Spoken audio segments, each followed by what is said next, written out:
Nobody satisfying tells you this, but the leap to senior management has nothing to do with how well you execute tasks. A colleague of mine got promoted to VP at a Fortune 500 last year. Talented, driven, 10 years of solid delivery. Within 5 months, she stepped down voluntarily. She told me something I have never forgotten: I was ready for the title, but not for the weight of it. This video is about knowing the difference. These are the real signs that you are actually ready for senior management, not just hungry for it. The first sign is that you have started thinking in systems instead of tasks. Most mid-level managers live inside their own projects, their own deliverables, their own team's backlog. That is normal and necessary at that stage. But something shifts when you are ready for senior leadership. You start noticing how your team's work connects to finance, to sales, to customer retention, to the whole machine. When a product delay happens, you do not just think about the sprint. You think about the downstream revenue impact and what the CEO will hear from the board next quarter. A McKinsey study on leadership transitions found that the number one struggle for new senior leaders is shifting from functional expertise to enterprise-wide thinking. If you are already doing that naturally, connecting dots across departments without being asked, that is a sign worth paying attention to. The second sign is something most people never talk about in leadership books. You have become a shield for your team, not a funnel. Bad managers take pressure from above and dump it directly onto their people. Every urgent email from the C-suite becomes a fire drill for the whole department. Senior-ready leaders do the opposite. They absorb organizational chaos so their teams can focus. When restructuring rumors start swirling, they do not panic in front of their direct reports. They gather facts first, filter what matters, and communicate with calm clarity. I watched a director at a tech company handle a brutal round of layoffs this way. His team was not affected, but the anxiety was everywhere.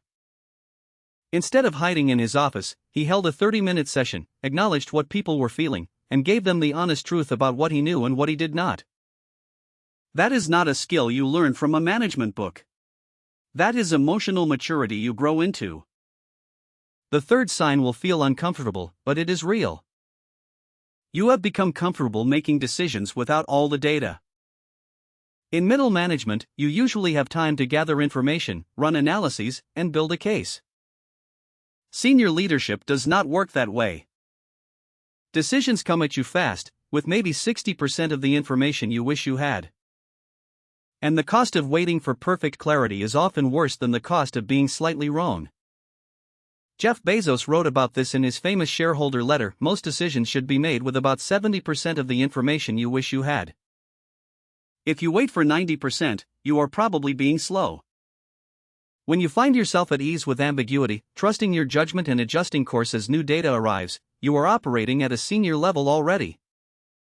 The people who freeze when the picture is incomplete, they are not ready yet, and that is okay. Here is a sign that separates managers from true leaders. You care more about your people's growth than your team's short-term output. A mid-level manager optimizes for this quarter's results. A senior-ready leader asks, "Am I building people who can run this without me?" That means giving your best project to someone who needs the stretch, even though you could deliver it faster yourself. It means having career conversations that might lead someone to leave your team for a better opportunity elsewhere. Sarah, a senior director I coached, once recommended her top performer for a role in another division. Her boss thought she was crazy. But within a year, that act of generosity had built her a reputation across the company as someone who genuinely develops talent. People started requesting to join her team. That is the kind of gravity senior leaders create, not by hoarding talent, but by being known as someone who makes people better. The fifth sign is quiet but powerful. You have stopped needing to be the smartest person in every room. Earlier in your career, being the expert felt essential. You wanted people to see your technical skill, your strategic thinking, your ability to solve hard problems. Senior leadership flips that completely.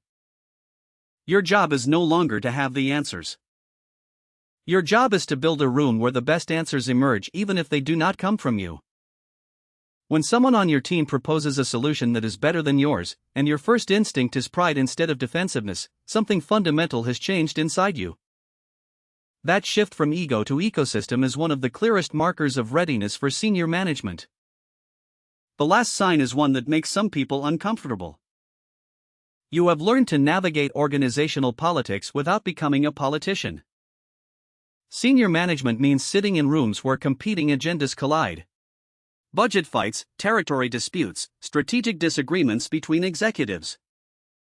The people who pretend politics do not exist get steamrolled. The people who play politics ruthlessly burn trust and eventually burn out. The ones who are truly ready do something harder.